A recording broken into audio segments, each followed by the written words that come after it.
ಎಲ್ರಿಗೂ ನಮಸ್ಕಾರ, ಆತ್ಮೀಯವಾದ ಸ್ವಾಗತ. ಇವತ್ತಿನ ಅವಧಿಯಲ್ಲಿ ಕರ್ನಾಟಕ ಶಾಲಾ ಪರೀಕ್ಷೆ ಮತ್ತು ಮೌಲ್ಯ ನಿರ್ಣಯ ಮಂಡಳಿ ಡಿಪಾರ್ಟ್ಮೆಂಟಿಂದ ಏನು ಮಾಡೆಲ್ ಕ್ವಶನ್ ಪೇಪರನ್ನು ಕೊಟ್ಟಿದ್ದಾರೆ, ಆ ಒಂದು ಮಾಡೆಲ್ ಕ್ವಶನ್ ಪೇಪರನ್ನು ಸಾಲ್ವ್ ಮಾಡ್ತಾ ಹೋಗುವ. ಇದು ಸೆಕೆಂಡ್ ಲ್ಯಾಂಗ್ವೇಜ್ ಆಗಿರುವಂತಹ ಇಂಗ್ಲೀಷ್ ಕ್ವಶನ್ ಪೇಪರ್ ಆಗಿರುತ್ತೆ. ಉತ್ತರ ಸಹಿತ ವಿವರಣೆಯನ್ನು ನೋಡ್ಕೊಳ್ತಾ ಹೋಗುವ. ಮೊದಲನೇದಾಗಿ ಇಲ್ಲಿ ಮಾಹಿತಿಯನ್ನು ತುಂಬಲಿಕ್ಕೆ ಉಂಟು. ನೇಮ್ ಆಫ್ ದ ಸ್ಟೂಡೆಂಟ್ಸ್, ಇಲ್ಲಿ ವಿದ್ಯಾರ್ಥಿಯ ಹೆಸರನ್ನು ಬರೀಬೇಕು. ಆಮೇಲೆ ಸ್ಯಾಟ್ಸ್ ನಂಬರನ್ನು ಶಾಲೆಯಲ್ಲಿ ಕೊಟ್ಟಿರುವಂಥದ್ದು, ಆಮೇಲೆ ಸಿಗ್ನೇಚರನ್ನು ಹಾಕಿ. ಇವಿಷ್ಟು ವಿದ್ಯಾರ್ಥಿಗಳು ತುಂಬುವಂತಹ ಒಂದು ಮಾಹಿತಿಯಾಗಿದೆ. ಉಳಿದವುಗಳನ್ನು ಎಕ್ಸಾಮಿನರಲ್ಲಿ ತುಂಬುತ್ತಾರೆ. ಆಮೇಲೆ ಮೊದಲ ಪ್ರಶ್ನೆ ಈ ರೀತಿ ಇದೆ. ಇಲ್ಲಿ 4 ಆಪ್ಷನ್ಸ್ಗಳನ್ನು ಕೊಡಲಾಗಿದೆ. ಸರಿಯಾದ ಆಪ್ಷನ್ಸ್ಗೆ ಇಲ್ಲಿ ಆಯ್ಕೆಯಾಗಿರುವಂಥ ಸರಿಯಾದ ಉತ್ತರವನ್ನು ನಾವಿಲ್ಲಿ ಬರೆಯಬೇಕಾಗುತ್ತೆ. ಮೊದಲನೇದಾಗಿ where are you going tomorrow, where are you going tomorrow, ಈ ಒಂದು ಪ್ರಶ್ನೆಗೆ ಇಲ್ಲಿ ಕೇಳಿದ್ದಾರೆ fill in the blank with the correct punctuation mark ಅಂತ ಕೇಳಿದ್ದಾರೆ. ಇಲ್ಲಿ ಸರಿಯಾದಂಥ ಈ ವ್ಯಾಖ್ಯೆ ಏನನ್ನು ಅದಕ್ಕೆ ಯಾವ ಚಿಹ್ನೆಯನ್ನು ಬಳಸಬೇಕು ಅಂತ ಇಲ್ಲಿ ಕೇಳಿದ್ದಾರೆ. ಇದು ಒಂದು ಪ್ರಶ್ನಾರ್ಥಕ ವ್ಯಾಖ್ಯೆ ಆಗಿರೋದ್ರಿಂದ ಇದು ಇಲ್ಲಿ ಪ್ರಶ್ನಾರ್ಥಕ ಚಿಹ್ನೆಯನ್ನು ಬಳಸಬೇಕಾಗುತ್ತೆ. ಇಲ್ಲಿ ಸಿ ಆನ್ಸರ್ ಇದಕ್ಕೆ ಕರೆಕ್ಟ್ ಆಗಿರುತ್ತೆ. ಆಮೇಲೆ ಈ ಒಂದು ಮಾರ್ಕನ್ನು ಕೂಡ ಇಲ್ಲಿ ಬರೀಬೇಕು. ಈ ರೀತಿಯಾದಂಥ ಆನ್ಸರನ್ನು ಇಲ್ಲಿ ನಾವು ಮಾಡಬೇಕಾಗುತ್ತೆ. ಆಮೇಲೆ ಎರಡನೇ ಪ್ರಶ್ನೆ ಈ ರೀತಿ ಇದೆ. ಅ ಕ್ಯಾಟ್ ಡ್ಯಾಶ್ ಅಂತ ಕೊಟ್ಟಿದ್ದಾರೆ. Fill in the blank with the correct sound ಅಂತ ಹೇಳಿದ್ದಾರೆ. ಅ ಕ್ಯಾಟ್ ಯಾವ ಸೌಂಡನ್ನು ಮಾಡುತ್ತೆ ಅಂತ ಇಲ್ಲಿ ಕೇಳಿದ್ದಾರೆ. ಇಲ್ಲಿ ಕೊಟ್ಟಿರುವ ಆಪ್ಷನ್ಸ್ಗಳಲ್ಲಿ ಮ್ಯೂಸ್ ಇದೆ, ಬ್ಲೀಡ್ಸ್, ಬಾರ್ಕ್ಸ್, ಮೂಸ್ ಅಂತ ಇದೆ. ಇಲ್ಲಿ ಸರಿಯಾದ ಆನ್ಸರ್ ಆಗುತ್ತೆ ಅ ಕ್ಯಾಟ್ ಮ್ಯೂಸ್ ಅಂತ ಆಗುತ್ತೆ. ಇಲ್ಲಿ ಬ್ಲೀಡ್ಸ್ ಮಾಡುವಂಥದ್ದು ಗೋಟ್ ಆಗಿದೆ, ಮೂಸ್ ಮಾಡುವಂಥದ್ದು ಕವ್ ಆಗಿದೆ, ಬಾಕ್ಸ್ ಇದು ಡಾಗ್ ಆಗುತ್ತೆ. ಈ ರೀತಿಯಾಗಿ ಕೊಟ್ಟಿರುವ ಆಪ್ಷನ್ಸ್ಗಳನ್ನು ಕೂಡ ಸರಿಯಾಗಿ ನೋಡಿಟ್ಕೊಳ್ಳಿ. ಅಲ್ಲಿ ಬ್ಲೀಟ್ ಮಾಡುವಂಥದ್ದು ಯಾವುದು? ಗೋಟ್ ಆಗುತ್ತೆ. ಬ್ಲೀಟ್ ಇದು ಗೋಟ್. ಆಮೇಲೆ ಮೂಸ್ ಇದು ಕೌ, ಬಾಕ್ಸ್ ಇದು ಡಾಗ್. ಡಾಗ್ ಬಾಕ್ಸ್ ಮಾಡುತ್ತೆ, ಗೋಟ್ ಬ್ಲೀಡ್ಸ್, ಕೌ ಮೂಸ್ ಅಂತ ಆನ್ಸರ್ ಆಗುತ್ತೆ. ಆಮೇಲೆ my uncle and dash came to our house ಅಂತ ಇದೆ. ಇಲ್ಲಿ the suitable other gender of the underline word to be filled in the blank is. ಇಲ್ಲಿ ಕೊಟ್ಟಿರುವಂತಹ ಒಂದು ಶಬ್ದ ಅಂಕಲ್ ಅಂತ ಕೊಟ್ಟಿದ್ದಕ್ಕೆ ಅಂಡರ್ಲೈನ್ ಹಾಕಿದ್ದಾರೆ. ಇದಕ್ಕೆ ವಿರುದ್ಧ ಪದವನ್ನು ಇಲ್ಲಿ ಬರೀಲಿಕ್ಕೆ ಹೇಳಿದ್ದಾರೆ. ಇಲ್ಲಿ ಸಿಸ್ಟರ್, ಮದರ್, ಆಂಟ್, ವೈಫ್ ಅಂತ ಉಂಟು. ಸರಿಯಾದಂಥ ಆನ್ಸರ್ ಆಗಿದೆ. ಅಂಕಲ್ ಇದಕ್ಕೆ ವಿರುದ್ಧ ಪದ ಆಂಟ್ ಆಗುತ್ತೆ. ಸಿ ಇದು ಸರಿಯಾದಂಥ ಆನ್ಸರ್ ಆಗುತ್ತೆ. ಆಮೇಲೆ ಮುಂದಿನ ಪ್ರಶ್ನೆ, ಇಲ್ಲಿ ಒಂದು ಶಬ್ದವನ್ನು ಕೊಟ್ಟಿದ್ದಾರೆ. RDGANE ಈ ರೀತಿ ಸ್ಪೆಲ್ಲಿಂಗನ್ನು ಕೊಟ್ಟಿದ್ದಾರೆ. Rearrange the jumbled letters to get a meaningful word from the given options. ಇಲ್ಲಿ ಕೊಟ್ಟಿರುವಂಥ ಅಕ್ಷರಗಳನ್ನು ಬಳಸಿ ಒಂದು ಶಬ್ದವನ್ನು ಬರಬೇಕು. ಆ ಶಬ್ದ ಏನಾಗಿರಬೇಕು? ಮೀನಿಂಗ್ಫುಲ್ ವರ್ಡ್ ಆಗಿರಬೇಕು ಕೊಟ್ಟಿರುವ ಆಪ್ಷನ್ಸ್ಗಳಲ್ಲಿ. ಅದು ಏನಂತ ಹೇಳಿದ್ರೆ ಇಲ್ಲಿ RDGANE ಇವೆಲ್ಲ ಕೂಡಿಸಿ ಬರೆದಾಗ ಒಂದು ಶಬ್ದ ಆಗುತ್ತೆ. ಅದು ಗಾರ್ಡನ್. ಗಾರ್ಡನ್ ಅನ್ನುವಂಥ ಶಬ್ದ ಇದಕ್ಕೆ ಸರಿಯಾದಂಥ ಆನ್ಸರ್ ಆಗುತ್ತೆ. ಆಮೇಲೆ ಮುಂದಿನ ಪ್ರಶ್ನೆಗೆ ಹೋಗುವ. 5ನೇ ಪ್ರಶ್ನೆ ಈ ರೀತಿ ಇದೆ. The plural form of clock is. The plural form ಅಂದರೆ ಬಹುವಚನ, ಏಕವಚನ ಮತ್ತು ಬಹುವಚನವಿದೆ, ಸಿಂಗುಲರ್ ಮತ್ತು ಪ್ಲೂರಲ್. ಈ ಕ್ಲಾಕ್ ಈ ಪದದ ಬಹುವಚನವನ್ನು ಇಲ್ಲಿ ಕೇಳ್ತಾರೆ. ಕ್ಲಾಕ್ ಇದು ಸಿಂಗುಲರ್ ಪದ, ಅದಕ್ಕೆ ಬಹುವಚನ ಆಗಿರುವಂಥದ್ದು ಕ್ಲಾಕ್ಸ್ ಆಗುತ್ತೆ. ಅಲ್ಲಿ ಕ್ಲಾಕ್ಸನ್ನು ನಮ್ಗೆ ಕನ್ಫ್ಯೂಸ್ ಮಾಡೋ ರೀತಿಯಲ್ಲಿ ಕೊಟ್ಟಿದ್ದಾರೆ. ಇಲ್ಲಿ CLOCKESS ಅಂತ ಕೊಟ್ಟಿದ್ದಾರೆ, CLOCKES ಅಂತ ಕೊಟ್ಟಿದ್ದಾರೆ, ಕ್ಲಾಕ್ ಕೊಟ್ಟಿದ್ದಾರೆ, ಆಮೇಲೆ ಕ್ಲಾಕ್ಸ್ ಕೊಟ್ಟಿದ್ದಾರೆ. ಇದಕ್ಕೆ ಸರಿಯಾದಂಥ ಆನ್ಸರ್ ಆಗಿರುತ್ತೆ ಕ್ಲಾಕ್. ಈ ಆಪ್ಷನಲ್ಲಿರುವಂತಹ ಕ್ಲಾಕ್ ಇದು ಸರಿಯಾದಂತಹ ಆನ್ಸರ್ ಆಗಿದೆ. CLOCKS ಕ್ಲಾಕ್ಸ್ ಅಂತ ಪ್ಲೂರಲ್ ಆಗುತ್ತೆ ಕ್ಲಾಕ್ ಶಬ್ದಕ್ಕೆ. ಆಮೇಲೆ ಮುಂದಿನ ಪ್ರಶ್ನೆ ಈ ರೀತಿ ಇದೆ. Narendra visited different places in India ಅಂತ ಕೇಳಿದ್ದಾರೆ. The underline word is a or an. ಈ ಅಂಡರ್ಲೈನ್ ಆಗಿರುವಂಥ ವರ್ಡ್ ಯಾವುದಿಲ್ಲಿ? ನರೇಂದ್ರ ಅಂತ ಕೊಟ್ಟಿದ್ದಾರೆ. Narendra visited different places in India. Narendra ಅನ್ನುವ ಶಬ್ದ ಏನಾಗುತ್ತೆ ಅಂತ ಇಲ್ಲಿ ಕೇಳಿದ್ದಾರೆ. ಇದು ಆಪ್ಷನ್ಸ್ ಕೇಳಿದ್ದಾರೆ. ಪ್ರನೌನ್, ನೌನ್, ಪ್ರಿಪೋಸಿಷನ್ಸ್ ಮತ್ತು ಎಡ್ಜೆಕ್ಟಿವ್ ಅಂತ ಕೇಳಿದ್ದಾರೆ. ಇಲ್ಲಿ ನರೇಂದ್ರ ಎನ್ನುವಂಥ ವರ್ಡ್ ನಮ್ಗೆ ಏನಾಗುತ್ತೆ? ನೌನ್ ಆಗುತ್ತೆ.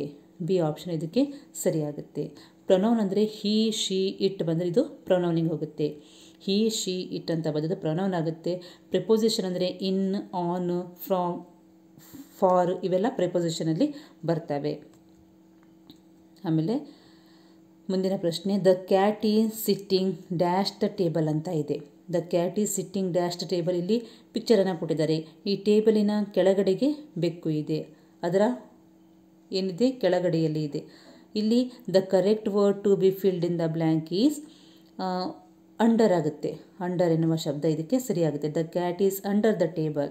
ಉದಾಹರಣೆಗೆ ಇಲ್ಲಿ ಮುಂದಿನ ಸಲ ಏನು ಕೊಡ್ಬೋದು, ಮೇಲೆ ಇರುವ ಬುಕ್ಕಿನ ಬಗ್ಗೆ ಕೇಳ್ಬೋದು. ಆಗ ಏನು ಆನ್ಸರ್ ಆಗುತ್ತೆ, ಆನ್ ದ ಟೇಬಲ್ ಆಗುತ್ತೆ. ಮೇಲೆ ಇದ್ದರೆ ಆನ್ ದ ಟೇಬಲ್ ಆಗುತ್ತೆ. ಇನ್ನು ಬರುವಂಥದ್ದು ಇನ್ ದ ಬ್ಯಾಗ್. ಇನ್ನಂದರೆ ಒಳಗಡೆಯಲ್ಲಿ, ಇನ್ ದ ಬ್ಯಾಗ್, ಬ್ಯಾಗಿನ ಒಳಗಡೆಗೆ ಇನ್ ಅಂತ ಆಗುತ್ತೆ. ಅಬೋವ್ ಅಂದರೆ ಮರದ ಮೇಲೆ, ಅಬೋವ್ ದ ಟ್ರೀ, ಮರದ ಮೇಲೆ ಆಗುತ್ತೆ. ಆನ್ ದ ಟೇಬಲ್, ಟೇಬಲಿನ ಮೇಲೆ ಆಗುತ್ತೆ. ಅಬೋವ್ ದ ಟ್ರೀ ಅಂದರೆ ಮರದ ಮೇಲಿಂದ ಹಾರ್ತಾ ಇರುತ್ತಲ್ವ ಹಕ್ಕಿ, ಅದು, ಅಥವಾ ಬಟರ್ಫ್ಲೈ ಹೂವಿನ ಮೇಲೆ ಹಾರ್ತಾ ಅದು ಅಬೋವ್ ಆಗುತ್ತೆ. ಹಾಗಾಗಿ ಈ ಆಪ್ಷನ್ಸ್ಗಳ ಬಗ್ಗೆ ಕೂಡ ನಿಮಗೆ ಜ್ಞಾನ ಇರಲಿ. ಆಮೇಲೆ Rohit, yes what she said is true. ಇಲ್ಲಿ ರೋಹಿತ್ ಹೇಳ್ತಾನೆ yes what she said is true. ಇಲ್ಲಿ ಟ್ರೂ ಅನ್ನುವ the opposite of the underline word is. ಇಲ್ಲಿ ಟ್ರೂ ಅನ್ನೋ ಶಬ್ದಕ್ಕೆ ಏನು ಮಾಡಿದರೆ ಅಂಡರ್ಲೈನ್ ಮಾಡ್ತಾರೆ. ಈ ಅಂಡರ್ಲೈನ್ ಮಾಡಿರುವಂಥ ಟ್ರೂ ಶಬ್ದಕ್ಕೆ ಅಪೋಸಿಟ್ ವರ್ಡನ್ನು ಬರಲಿಕ್ಕೆ ಕೇಳಿದ್ದಾರೆ.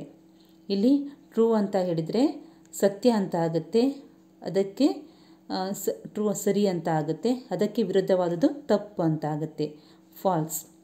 ಬಿ ಆಪ್ಷನ್ಸ್ ಇದಕ್ಕೆ ಸರಿಯಾಗುತ್ತೆ. ಟ್ರೂ, ಫಾಲ್ಸ್ ಅನ್ನುವಂಥದ್ದು ಶಬ್ದ ಕರೆಕ್ಟ್ ಆಗುತ್ತೆ. ಆಮೇಲೆ ಮುಂದಿನ ಪ್ರಶ್ನೆ, 9ನೇ ಪ್ರಶ್ನೆ ಈ ರೀತಿ ಇದೆ. The king dash on old woman planting mango saplings. ಇಲ್ಲಿ ಬ್ರ್ಯಾಕೆಟಲ್ಲಿ ಸಿ ಅಂತ ಕೊಟ್ಟಿದ್ದಾರೆ.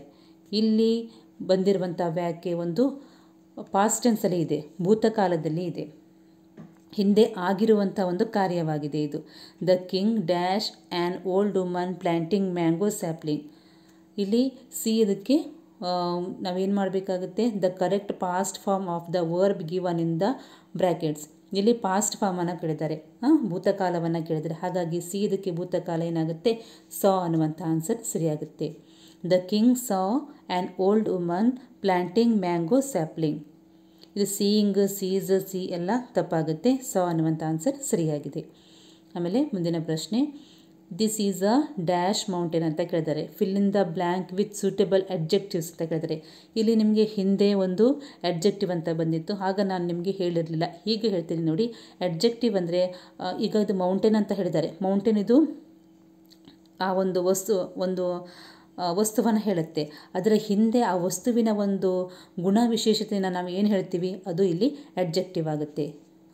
ಇಲ್ಲಿ this is a dash mountain ಅಂತ ಕೇಳಿದ್ದಾರೆ. Tiny mountain, flat mountain, long mountain, huge mountain. ಇಲ್ಲಿ ಯಾವುದು ಸರಿ ಅಂತ ಆನ್ಸರ್ ಆಗುತ್ತೆ, ಸರಿಯಾದ ಅಡ್ಜೆಕ್ಟಿವನ್ನು ಇಲ್ಲಿ ಬರೀರಿ ಅಂತ ಹೇಳಿದ್ರೆ ಹ್ಯೂಜ್ ಅನ್ನುವಂಥ ಆನ್ಸರ್ ಇದಕ್ಕೆ ಸರಿಯಾಗಿರುತ್ತೆ. This is a huge mountain ಅಂತ ಹೇಳ್ತೀವಿ. Tiny mountain, flat mountain, long mountain ಅಂತ ಎಲ್ಲೂ ಹೇಳೋದಿಲ್ಲ, ಹ್ಯೂಜ್ ಮೌಂಟೇನ್ ಅಂತ ಹೇಳ್ತೀವಿ. ಇದು ಮೌಂಟೇನ್ ಇದಕ್ಕೆ ಸರಿಯಾದಂಥ ಅಡ್ಜೆಕ್ಟಿವ್ ಆಗಿದೆ.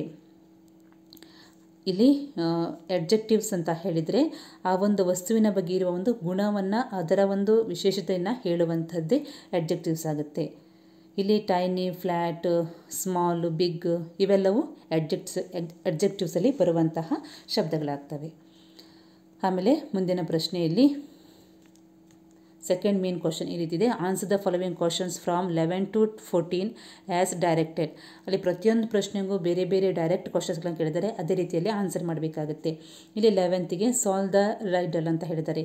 ಒಂದು ಗಾದೆ ಮಾತನ್ನು ಹೇಳಿದ್ದಾರೆ, ಒಂದು ಪ್ರಶ್ನೆಯ ರೀತಿಯಲ್ಲಿರುವಂಥದ್ದನ್ನು ಕೇಳಿದರೆ ಅದನ್ನು ಸರಿಯಾದಂಥ ಆನ್ಸರಲ್ಲಿ ಬರೀಬೇಕಾಗುತ್ತೆ. Give me food I will live, give me water I will die. ಇದನ್ನು ನನಗೆ ಆಹಾರ ಕೊಟ್ಟಾಗ ನಾನು ಬದುಕ್ತೀನಿ, ನೀರು ಕೊಟ್ಟಾಗ ಸಾಯ್ತೀನಿ ಅಂತ ಇದೆ. ಅದು ಏನು, ಫೈರ್ ಆಗುತ್ತೆ. FIRE, ಫೈರ್, ಬೆಂಕಿ ಅಲ್ವಾ. ಬೆಂಕಿಗೆ ಏನಾಗುತ್ತೆ, ಆಹಾರ ಕೊಟ್ಟರೆ ಅದು, ಅದಕ್ಕೆ ಬೇಕಾದಂಥ ಆಹಾರ ಕೊಟ್ಟರೆ ಅದು ಬದುಕುಳಿಯುತ್ತೆ, ನೀರು ಹಾಕಿದರೆ ಸಾಯುತ್ತೆ. ಇದು give me food I will live, give me water I will die. ಸರಿಯಾದ ಆನ್ಸರ್ ಫೈರ್ ಆಗಿದೆ. ಇಲ್ಲಿ ಯಾವುದೇ ಆಪ್ಷನ್ಸ್ಗಳನ್ನು ಕೊಟ್ಟಿರೋದಿಲ್ಲ, ನೇರವಾದ ಆನ್ಸರನ್ನು ಬರೀಬೇಕಾಗುತ್ತೆ. Write a suitable rhyming word for the given word. ಇಲ್ಲಿ ಕ್ಯಾಟ್, ರ್ಯಾಟ್ ಅಂತ ಹೇಳಿದ್ದಾರೆ, ಅವರೇ ಕೊಟ್ಟಿದ್ದಾರೆ ಎಕ್ಸಾಂಪಲ್. ಬಿಗ್ ಇದಕ್ಕೆ ರೈಮಿಂಗ್ ವರ್ಡನ್ನು ಬರೀಲಿಕ್ಕೆ ಹೇಳಿದ್ದಾರೆ. ಬಿಗ್, ಡಿಗ್ ಅಂತ ಸರಿಯಾದಂಥ ರೈಮಿಂಗ್ ವರ್ಡ್ ಆಗುತ್ತೆ. ಆಮೇಲೆ ಮುಂದಿನ ಪ್ರಶ್ನೆ, Peter went to the store, Peter took a box. Rewrite the sentences using the suitable pronoun for the underlined word. ಇಲ್ಲಿ ಕೊಟ್ಟಿರುವಂಥ ವ್ಯಾಖ್ಯಾನ ಏನು ವ್ಯಾಖ್ಯೆ ಕೊಡ್ತಾರೆ? Peter went to the store, Peter took a box, ಈ ರೀತಿ ಕೊಡ್ತಾರೆ. ಇಲ್ಲಿ ಸೂಟೇಬಲ್ ಪ್ರೊನೌನನ್ನು ಬಳಸಬೇಕು.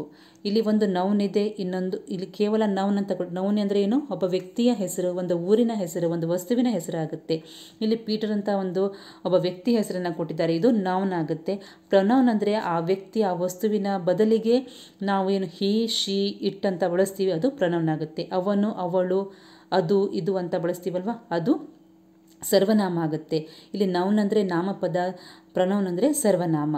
ಇಲ್ಲಿ ಸರ್ವನಾಮವನ್ನು ಬಳಸಬೇಕು, ಪ್ರೊನೌನನ್ನು ಬಳಸಬೇಕು. ಹಾಗಾಗಿ ಇದಕ್ಕೆ ರೀರೈಟರ್ಗೆ ಬರೆದಂತಹ ವ್ಯಾಖ್ಯೆಯನ್ನು ಇಲ್ಲಿ ಓದಿ ಒಮ್ಮೆ.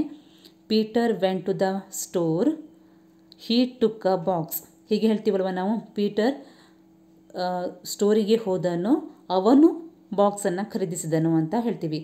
ಎಲ್ಲ ಕಡೆಯಲ್ಲೂ ನಾವು ವ್ಯಾಖ್ಯೆಯನ್ನು ಬಳಸುವಾಗ ಆತನ ಹೆಸರನ್ನು ಬಳಸ್ತಾ ಹೋಗೋದಿಲ್ಲ, ಅವನು ಅಂತ ಬಳಸ್ತೀವಿ ಅಥವಾ ಅದುವನ್ನು ಬಳಸ್ತೀವಿ, ಇದು ಅಂತ ಬಳಸ್ತೀವಿ. ಹಾಗಾಗಿ Peter went to the store, he took a box.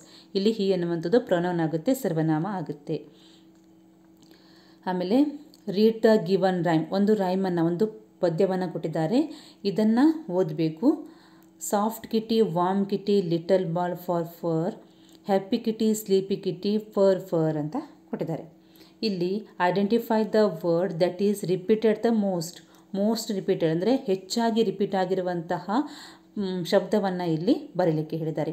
ಇಲ್ಲಿ ನೋಡಿ, soft kitty, warm kitty, little ball of fur, happy kitty, sleepy kitty, fur ಅಂತ. ಇಲ್ಲಿ ಫರ್ ಅಂತ ಬಂದಿದೆ, ಇಲ್ಲಿ ಪರ್ ಅಂತ ಬಂದಿದೆ. ಇದು ಬೇರೆ ಬೇರೆ ಶಬ್ದ ಆಗುತ್ತೆ. ಆದರೆ ಇಲ್ಲಿ ಕಿಟ್ಟಿ ಅನ್ನುವಂಥ ಶಬ್ದ 1, 2, 3, 4 ಸಲ ಬಂದಿದೆ. ಹಾಗಾಗಿ ಇದು ಕಿಟ್ಟಿ ಅನ್ನುವಂಥ ಶಬ್ದ ಮೋಸ್ಟ್ ರಿಪೀಟೆಡ್ ವರ್ಡ್ ಆಗುತ್ತೆ. ಆಮೇಲೆ ಮುಂದಿನ ಪ್ರಶ್ನೆ ಈ ರೀತಿ ಇದೆ. Do as directed for question numbers 15 to 18. ಇಲ್ಲಿ 15ಇಂದ 18ವರೆಗೆ ಪ್ರಶ್ನೋತ್ತರಗಳನ್ನು ಹೇಗೆ ಕೇಳಿದ್ದಾರೆ ಹಾಗೆ ಆನ್ಸರನ್ನು ಬರೀಬೇಕಾಗುತ್ತೆ. ಇಲ್ಲಿ 15ನೇ ಪ್ರಶ್ನೆ ಈ ರೀತಿ ಇದೆ. ಇಲ್ಲಿ ಫಾರೆಸ್ಟ್ ಅಂತ ಒಂದು ಮಧ್ಯದಲ್ಲಿ ವರ್ಡನ್ನು ಕೊಟ್ಟಿದ್ದಾರೆ. Write any 4 words related to the given word. ಇದು ಕೂಡ ಪುಸ್ತಕದಲ್ಲಿ ಬಂದಿರುವಂತಹ ಒಂದು ಪ್ರಶ್ನೆಯಾಗಿದೆ.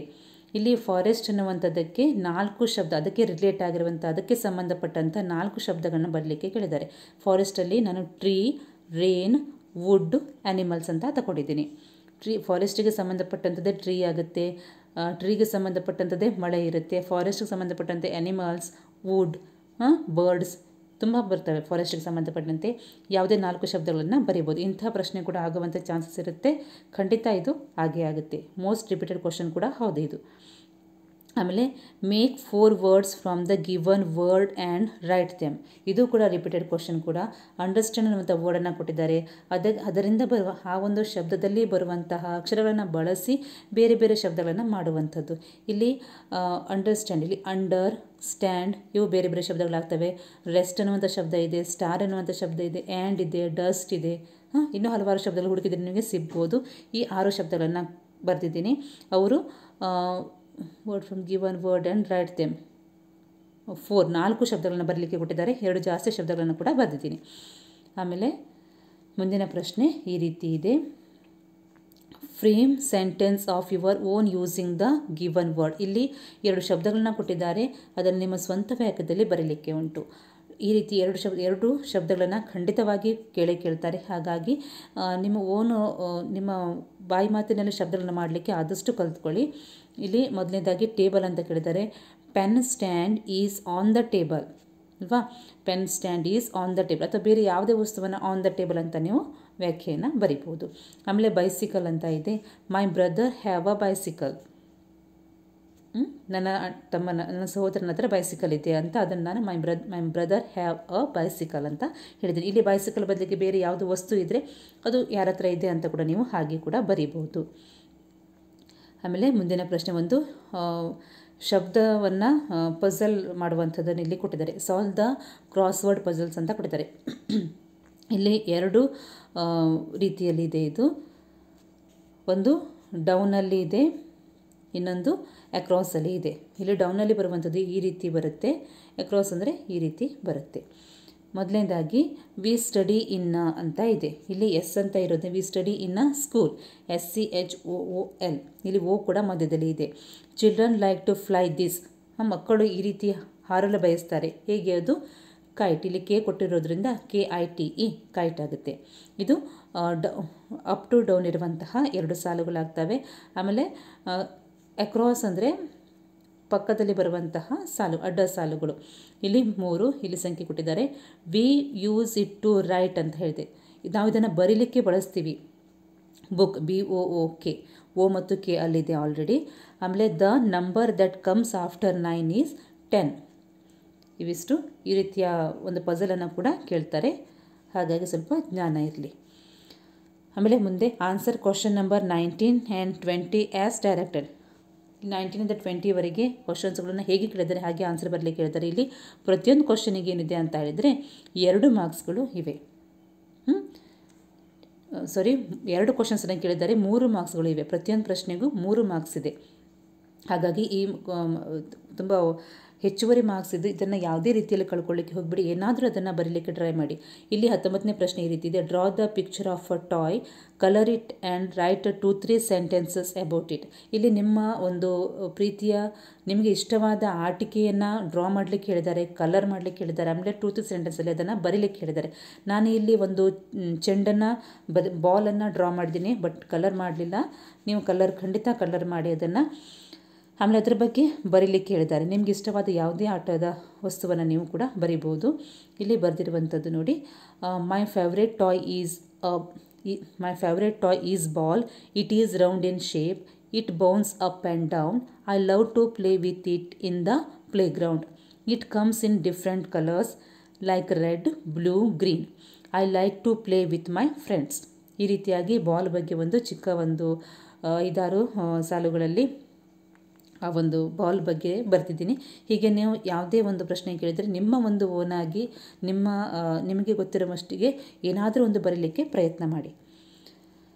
ಆಮೇಲೆ read the poem and answer the following questions in sentence each. ಇಲ್ಲಿ ಒಂದು ಪದ್ಯವನ್ನು ಕೊಟ್ಟಿದ್ದಾರೆ, ಅದಕ್ಕೆ ಆ ಪದ್ಯವನ್ನು ಓದಿ ಅದಕ್ಕೆ ಸಂಬಂಧಪಟ್ಟಂಥ ಪ್ರಶ್ನೆಗಳನ್ನು ಕೂಡ ಕೇಳಿದ್ದಾರೆ. ಪದ್ಯವನ್ನು ಮೊದಲಿಗೆ ಓದುವ. We are the signals you find on roads. Red says stop, green says go, yellow says wait, even if you are late. ಇಲ್ಲಿ ಈ ರೀತಿಯ ಒಂದು ಸಿಗ್ನಲ್ ಬಗ್ಗೆ, ರೋಡಲ್ಲಿ ಬರುವಂಥ ಸಿಗ್ನಲ್ ಬಗ್ಗೆ ಒಂದು ಪದ್ಯವನ್ನು ಹೇಳಿದ್ದಾರೆ. You are the signals you find on roads. ಈ ಸಿಗ್ನಲ್ಸ್ಗಳು ರೋಡಲ್ಲಿ ಕಾಣಿಸ್ತವೆ. ಕೆಂಪು ಹೇಳುತ್ತೆ ಸ್ಟಾಪ್, ಗ್ರೀನ್ ಹೇಳುತ್ತೆ ಮುಂದಕ್ಕೆ ಹೋಗು, ಯೆಲ್ಲೋ ಹೇಳುತ್ತೆ ವೇಟ್ ಮಾಡುವಂತ. Even if you are late, ನೀನು ಲೇಟ್ ಆದ್ರದ್ದು ವೇಟ್ ಮಾಡಲಿಕ್ಕೆ ಹೇಳುತ್ತೆ. ಈ ರೀತಿಯಾಗಿ ಪದ್ಯ ಇದೆ. ಇಲ್ಲಿ ಪ್ರಶ್ನೆಗಳನ್ನು ಈ ರೀತಿ ಕೇಳಿದ್ದಾರೆ. Where do we find the signals? ನಾವು ಸಿಗ್ನಲ್ಸ್ಗಳನ್ನು ಎಲ್ಲಿ ಕಾಣ್ತೀವಿ? We find the signals on the road. ರೋಡಲ್ಲಿ ನಾವು ಸಿಗ್ನಲ್ಸ್ಗಳನ್ನು ಕಾಣುತ್ತೇವೆ. How many colours are mention in the ಪೋಯಮಲ್ಲಿ ಎಷ್ಟು ಕಲರ್ಸ್ಗಳನ್ನು ಮೆನ್ಷನ್ ಮಾಡಿದ್ದಾರೆ? Red, green and yellow colours are mentioned in the poem. ಇಲ್ಲಿ ಒಂದು ತಪ್ಪು ಮಾಡ್ತೀರಾ ನೀವು. On the road red, green, yellow ಅಂತ ಬರೆದು ಬಿಡ್ತೀರಾ. ಅದಕ್ಕೆ ಪೂರ್ತಿ ಮಾರ್ಕ್ಸ್ ನಿಮಗೆ ಸಿಗೋ ಚಾನ್ಸಸ್ ಖಂಡಿತ ಇಲ್ಲ. ನೀವು ನಿಮಗೆ ಆ ಒಂದು ವ್ಯಾಖ್ಯೆ ಮಾಡಲಿಕ್ಕೆ, ನಿಮಗೆ ಆನ್ಸರ್ ಗೊತ್ತಿದೆ ಅಂತ ಕೇಳಲಿಕ್ಕೆ ಈ ಪರೀಕ್ಷೆ ಅಲ್ಲ. ನಿಮಗೆ ಕ್ವಶನಿಗೆ ಸರಿಯಾದ ಆನ್ಸರ್ನ ಫ್ರೇಮ್ ಮಾಡಲಿಕ್ಕೆ ಬರುತ್ತಾ ಇಲ್ಲ ಅನ್ನುವಂಥದ್ದು ಪರೀಕ್ಷೆ ಆಗುತ್ತೆ. ಹಾಗಾಗಿ ಸರಿಯಾದ ಆನ್ಸರನ್ನು ಪೂರ್ತಿ ವ್ಯಾಖ್ಯೆಯಲ್ಲಿ ಆನ್ಸರನ್ನು ಮಾಡಲಿಕ್ಕೆ ಪ್ರಯತ್ನ ಮಾಡಿ. ಆಮೇಲೆ according to you what will happen if there are no signals. ಇಲ್ಲಿ ನಿಮಗೆ ಒಂದು ನಿಮ್ಮ ಸ್ವಂತ ಜ್ಞಾನವನ್ನು ಪರೀಕ್ಷೆ ಮಾಡಲಿಕ್ಕೆ ಕೇಳಿರುವಂಥ ಪ್ರಶ್ನೆ ಇದು. ಇಲ್ಲಿ ಆ ಪದ್ಯದಲ್ಲಿ ಈ ಪ್ರಶ್ನೆಗೆ ಆನ್ಸರ್ ಇಲ್ಲ. ನೀವು ನಿಮ್ಮ ಅನುಭವದಿಂದ ಹೇಳುವಂತಹ ಆನ್ಸರ್ ಇದಾಗಿದೆ. ಅಕಾರ್ಡಿಂಗ್ ಟು ಯು, ನೀವು ಹೇಳುವ ಹಾಗೆ, ವಾಟ್ ವಿಲ್ ಹ್ಯಾಪನ್, ಏನಾಗುತ್ತೆ if there are no signals, ಅಲ್ಲಿ ಸಿಗ್ನಲ್ಸ್ ಇಲ್ಲದೇ ಇದ್ದರೆ ಏನಾಗ್ತಿತ್ತು, ನಿಮ್ಮ ಅನಿಸಿಕೆ ಏನು ಅಂತ ಕೇಳಿದ್ದಾರೆ. Without signals on the road increased risk of accident. ಅಲ್ಲಿ ಸಿಗ್ನಲ್ಸ್ಗಳು ಇಲ್ಲದೆ ಹೋದರೆ ಏನಾಗುತ್ತೆ, ಅಲ್ಲಿ ಆಕ್ಸಿಡೆಂಟ್ ಆಗುವಂಥ ಚಾನ್ಸಸ್ ಜಾಸ್ತಿ ಆಗುತ್ತೆ ಅನ್ನುವಂಥ ನನ್ನ ಒಂದು ಒಪಿನಿಯನನ್ನು ಇಲ್ಲಿ ಹೇಳಿದ್ದೀನಿ. ಹಾಗೆ ನಿಮ್ಮ ಒಪಿನಿಯನ್ ಬಗ್ಗೆ ಬರೀರಿ. ಆಮೇಲೆ ಮುಂದಿನ ಪ್ರಶ್ನೆ ಈ ರೀತಿ ಇದೆ. ಇಲ್ಲಿ ನೋಡಿ ಮಾರ್ಕ್ಸ್ ಎಷ್ಟು ಇದೆ ಅಂದ್ಕೊಂಡು ಈ ರೀತಿ 21ರಿಂದ 23 ಈ 3 ಪ್ರಶ್ನೆಗೆ ಒಂದು 4 ಮಾರ್ಕ್ಸನ್ನು ಇಲ್ಲಿ ಕೊಟ್ಟಿದ್ದಾರೆ. ಇಲ್ಲಿ ಏನಿದೆ ಅಂತ ಹೇಳಿದ್ರೆ, write a meaningful story with the help of the picture and clues given. ಇಲ್ಲಿ ಒಂದು ಪಿಕ್ಚರನ್ನು ಕೊಟ್ಟಿದ್ದಾರೆ, ಆಮೇಲೆ ಕೆಲವೊಂದು ಶಬ್ದಗಳನ್ನು ಕ್ಲೂಸಲ್ಲಿ ನಿಮಗೆ ಕೊಟ್ಟಿದ್ದಾರೆ. ಆ ಕ್ಲೂಸ್ಗಳನ್ನು, ಆ ಶಬ್ದಗಳನ್ನೇ ಬಳಸಬೇಕು. ಆಮೇಲೆ ಆ ಪಿಕ್ಚರಲ್ಲಿ ಇರುವಂಥದ್ದನ್ನೇ ಎಲ್ಲ ಶಬ್ದಗಳು ಬರಬೇಕು. ಆ ಪಿಕ್ಚರಲ್ಲಿ ಇರುವಂಥದ್ದನ್ನೇ ನೀವು ಅಲ್ಲಿ ಬರೀಬೇಕು. ಏನಿಲ್ಲ, ಇದು ಒಬ್ಬ ಬೇಟೆಗಾರ ಇಲ್ಲಿ ಕೊಟ್ಟಿರುವಂಥದ್ದು river, drowning and pigeon, threw a leaf, hunter aiming at pigeon and bite missed, flew away, thanked. ಇಲ್ಲಿ ಆ ಪಾರಿವಾಳ ಮತ್ತು ಬೇಟೆಗಾರ ಮತ್ತು ಇರುವೆ, ಈ 3ರ ಮಧ್ಯೆ ಇರುವಂಥ ಒಂದು ಕತೆ. ನಿಮಗೆ ಎಲ್ಲರಿಗೂ ಗೊತ್ತಿರುವಂಥ ಕತೆ, ಆದರೆ ಇಂಗ್ಲೀಷಲ್ಲಿ ಬರೀಲಿಕ್ಕೆ ಉಂಟು. ಹಾಗಾಗಿ ಇಲ್ಲಿ ನೋಡಿ, ಅಲ್ಲಿ ಬರುವಂಥ ಎಲ್ಲ ಶಬ್ದಗಳನ್ನು ಬಳಸಬೇಕಾಗತ್ತೆ. ನಾನು ಎಲ್ಲ ಶಬ್ದಗಳನ್ನು ಬಳಸಿ ಒಂದು ಕಥೆಯನ್ನು ಮಾಡಿದ್ದೀನಿ. The pigeon and the ant. Once a pigeon saw an ant drowning in the river. He took pity on the ant and threw down a leaf. The ant climbed on to the leaf and reached the shore safely. After some days, the ant saw the hunter aiming an arrow at the pigeon flying above. He wanted to save the pigeon, so he bit the hunter's leg. The hunter missed his aim and the pigeon flew safely. The pigeon thanked the ant. ಇಲ್ಲಿ ಪ್ರತಿಯೊಂದು ಶಬ್ದ, ಯಾವುದೇ ಒಂದು ಶಬ್ದವನ್ನು miss ಮಾಡದೆ ಎಲ್ಲ ಶಬ್ದಗಳನ್ನು ಬಳಸಿ ಆ ಚಿತ್ರದಲ್ಲಿ ಇರುವ ಹಾಗೆ ಕಥೆಯನ್ನು ಬರೆಯಲಾಗಿದೆ. ಇದೇ ರೀತಿಯ ಒಂದು ಪಿಕ್ಚರ್ ಮತ್ತು ಕತೆ ಹಿಂದಿನ ಸಲನ ಕೂಡ ಕೇಳಿದ್ದಾರೆ, ಈ ಸಲ ಕೂಡ ಕೇಳುವಂತಹ ಸಾಧ್ಯತೆ ತುಂಬ ಉಂಟು. ಹಾಗಾಗಿ ಯಾವುದಾದ್ರು ಕಥೆಯನ್ನು ಫ್ರೇಮ್ ಮಾಡಲಿಕ್ಕೆ ಸರಿಯಾಗಿ ತಿಳ್ಕೊಂಡಿರಿ. ಆಮೇಲೆ 22ನೇ ಪ್ರಶ್ನೆ ಈ ರೀತಿ ಇದೆ. Read the given passage and answer the following questions in a sentence each. ಇಲ್ಲಿ ಒಂದು ಪ್ಯಾಸೇಜನ್ನು, ಒಂದು ಪ್ಯಾರಾಗ್ರಾಫನ್ನು ಕೊಟ್ಟಿದ್ದಾರೆ. ಅದನ್ನು ಓದಿ ಪ್ರಶ್ನೆಗೆ ಉತ್ತರ ಮಾಡಲಿಕ್ಕೆ ಉಂಟು. ಓದ್ತೀನಿ, ಕೇಳ್ಕೊಳ್ಳಿ. Dhruti had a new kitten named Smokey. Smokey was white and fluffy. Dhruti got Smokey and a small ball as a gift from her father. When she rolled the ball across the floor, Smokey would run after it, pick it up in its mouth and bring it back to her. Dhruti liked Smokey very much. ಈ ರೀತಿ ಕಥೆ ಇದೆ. ಬೇಕಿದ್ರೆ ಇನ್ನೊಂದ್ಸಲ ಓದ್ತೀನಿ. Dhruti had a new kitten named Smokey. Smokey was a white and fluffy. Dhruti got Smokey and a small ball as a gift from her father. When she rolled the ball across the floor, Smokey would run after it, pick it up in its mouth and bring it back to her. Dhruti liked Smokey very much. ಇಲ್ಲಿ ಒಂದು ಕಥೆಯ ರೂಪದಲ್ಲಿದೆ. ಧೃತಿ ಅನ್ನೋವಳಿಗೆ ಒಂದು ಕಿಟನನ್ನು, named smoky ಎಂದು ಹೆಸರಿನ kitten Dhriti ಹತ್ರ ಇರುತ್ತೆ. Smoky ಹೇಗಿತ್ತು ಅಂದರೆ ವೈಟ್ ಆ್ಯಂಡ್ ಫ್ಲಫಿ ಆಗಿತ್ತು. Dhruti got Smokey and a small ball as a gift from her father. ಈ ಸ್ಮೋಕಿ ಮತ್ತು ಒಂದು ಬಾಲನ್ನು ಗಿಫ್ಟಾಗಿ ಅವಳ ತಂದೆ ಅವಳಿಗೆ ಕೊಟ್ಟಿರುವಂಥದ್ದು. When she rolled the ball, ಅವಳು ಯಾವಾಗ ಆ ಬಾಲನ್ನು ಉರುಳಿಸ್ತಾಳೆ ಅಕ್ರಾಸ್ ದ ಫ್ಲೋರ್, ನೆಲದ ಮೇಲೆ ಉರುಳಿಸಿದಾಗ, Smokey would run after it, ಆ ಸ್ಮೋಕಿ ಆ ಬಾಲಿನ ಹಿಂದೆ ಹೋಗುತ್ತೆ. Pick it up in its mouth, ತನ್ನ ಬಾಯಲ್ಲಿ ಕಚ್ಕೊಂಡು ಬಂದು bring it back to her, ಧೃತಿಗೆ ವಾಪಸ್ ಕೊಡುತ್ತೆ. Dhriti liked smoky very much. ಈ ರೀತಿಯಾಗಿ ಧೃತಿ ಸ್ಮೋಕಿಯನ್ನು ತುಂಬ ಇಷ್ಟಪಡ್ತಾಳೆ. ಪ್ರಶ್ನೆಯನ್ನು ಈ ರೀತಿ ಕೇಳಿದ್ದಾರೆ. What was the name of the kitten. ಆ ಕಿಟನ್ ಹೆಸರೇನು ಅಂತ ಕೇಳಿದ್ದಾರೆ. The name of the kitten is smoky. ಇಲ್ಲೂ ಕೂಡ ಕೇವಲ ಸ್ಮೋಕಿ ಅಂತ ಬರೀಲಿಕ್ಕೆ ಹೋಗಬೇಡಿ. The name of the kitten is smoky ಅಂತಲೇ ಬರೀರಿ. Who had a new kitten ಅಂತ ಕೇಳಿದ್ದಾರೆ. ಯಾರು ಕಿಟನನ್ನು ಹೊಂದಿದ್ದಾರೆ ಅಂತ ಕೇಳಿದ್ದಾರೆ. ಯಾರ ಹತ್ರ ಕಿಟನ್ ಇದೆ ಅಂತ ಕೇಳಿದ್ದಾರೆ. Dhruti had a new kitten. Dhruti had a new kitten, ಕೇವಲ ಧೃತಿ ಅಂತ ಬರೀಬೇಡಿ. How was the kitten. ಆ ಕಿಟನ್ ಹೇಗಿತ್ತು ಅಂತ ಕೇಳಿದರೆ. The kitten was white and fluffy. ಹೌದಲ್ವಾ. The kitten was white and fluffy. Give a suitable title to the passage. ಈ ಪ್ಯಾಸೇಜಿಗೆ ಒಂದು ಸೂಟೇಬಲ್ ತಲೆಬರಹವನ್ನು, ಟೈಟಲನ್ನು ಕೊಡಲಿಕ್ಕೆ ಹೇಳಿದ್ದಾರೆ. ನಾನು ಕೊಟ್ಟಿದ್ದೀನಿ ಪ್ರೆಟ್ಟಿ ಕಿಟನ್ ಅಂತ, ಪ್ರೀತಿಯ ಕಿಟನ್ ಅಂತ ಒಂದು ಟೈಟಲನ್ನು ಕೊಟ್ಟಿದ್ದೀನಿ. ನೀವು ನಿಮಗೆ ಬೇಕಾದ ಒಳ್ಳೆಯ ಆ ಕಥೆಗೆ ಹೊಂದಿಕೆಯಾಗುವ ಟೈಟಲನ್ನು ಕೊಡಿ. ಆಮೇಲೆ 23ನೇ ಪ್ರಶ್ನೆ ಈ ರೀತಿ ಇದೆ. Write 4 to 5 sentences you like about your school. ನಿಮ್ಮ ಶಾಲೆಯ ಬಗ್ಗೆ 4ರಿಂದ 5 ಸೆಂಟೆನ್ಸ್ಗಳ ಒಂದು ಏನು ಎಸ್ಸೆ ರೀತಿಯಲ್ಲಿ ಬರೀರಿ ಅಂತ ಹೇಳ್ತಾರೆ. ನಾನು ಬರೆದಿದ್ದೀನಿ my school. My school name is, ನೀವು ನಿಮ್ಮ ಶಾಲೆಯ ಹೆಸರನ್ನು ಬರೀರಿ. ಮೈ ಸ್ಕೂಲ್ ನೇಮ್ ಈಸ್, ಆ ಹೆಸರನ್ನು ಬರೀರಿ. My school is very near to my home. My school building is beautiful. My school has a big playground. I have many friends at school. My school teachers are very kind. We celebrate all festivals at my school. We have a small library to read the books. I love my school and I am proud to feel about my school. ಇದಿಷ್ಟು ನಾನು my school ಬಗ್ಗೆ ಬರೆದಿರುವಂತಹ ಒಂದು paragraph ಆಗಿದೆ. So friends, ಇವಿಷ್ಟು 5ನೇ ತರಗತಿಯ second language ಆಗಿರುವಂತಹ ಇಂಗ್ಲೀಷ್ ಪೇಪರನ್ನು ಸಾಲ್ವ್ ಮಾಡಿದ್ದೀನಿ. ಈ ರೀತಿಯಾಗಿ ಪ್ರತಿಯೊಂದು ಪ್ರಶ್ನೆಗೂ ಉತ್ತರವನ್ನು ಸರಿಯಾಗಿ ಕೊಟ್ಟಿದ್ದೀನಿ. ಆಮೇಲೆ ಕೆಲವೊಂದು ಕಡೆಯಲ್ಲಿ ಏನು ಆಪ್ಷನ್ಸ್ಗೆ ಸರಿಯಾಗಿರುವಂತಹ ಹೆಚ್ಚಿನ ಮಾಹಿತಿಯನ್ನು ಕೂಡ ಕೊಟ್ಟಿದ್ದೀನಿ. ಈ ವಿಡಿಯೋ ನಿಮಗೆ ಇಷ್ಟ ಆಗಿದ್ದರೆ, ಈ ಮಾಹಿತಿ ನಿಮಗೆ ಇಷ್ಟ ಆಗಿದ್ದರೆ ಖಂಡಿತ ಒಂದು ಲೈಕನ್ನು ಕೊಡಿ. ಮತ್ತು ಇದು ಅಂದರೆ 2024 ಈ ವರ್ಷದ ಒಂದು ಮಾದರಿ ಪತ್ರಿಕೆ ಇದಾಗಿರೋದ್ರಿಂದ ಇದೇ ಕ್ವಶನ್ಸ್ಗಳು ಬರ್ತವೆ ಅಂತಿಲ್ಲ, ಇದೇ ಪ್ಯಾಟರ್ನಲ್ಲಿ ಕ್ವಶನ್ಸ್ಗಳು ಬರ್ತವೆ. ಹಾಗಾಗಿ 5ನೇ ತರಗತಿಯ ಯಾವುದಾದ್ರೂ ಮಗು ನಿಮಗೆ ಗೊತ್ತಿದೆ ಅಂತ ಹೇಳಿದ್ರೆ ಅವರಿಗೆ ಒಂದು ಲಿಂಕನ್ನು ಶೇರ್ ಮಾಡಿ, ತುಂಬ ಉಪಯೋಗ ಆಗುತ್ತೆ. ಹಾಗಾಗಿ ಆ ಮಕ್ಕಳಿಗೆ ಪ್ರಿಪೇರ್ ಆಗೋದಕ್ಕೆ ಕೂಡ, ಪೇರೆಂಟ್ಸ್ಗೆ ಕೂಡ ಮಕ್ಕಳನ್ನ ಪ್ರಿಪೇರ್ ಮಾಡಲಿಕ್ಕೆ ಸಾಧ್ಯ ಆಗುತ್ತೆ. ಹಾಗಾಗಿ ಇದನ್ನು ಶೇರ್ ಮಾಡಿ ಅಂತ ಹೇಳ್ತಾ ಮತ್ತೆ ಮುಂದಿನ ವಿಡಿಯೋದಲ್ಲಿ ಭೇಟಿಯಾಗುವ. Thank you.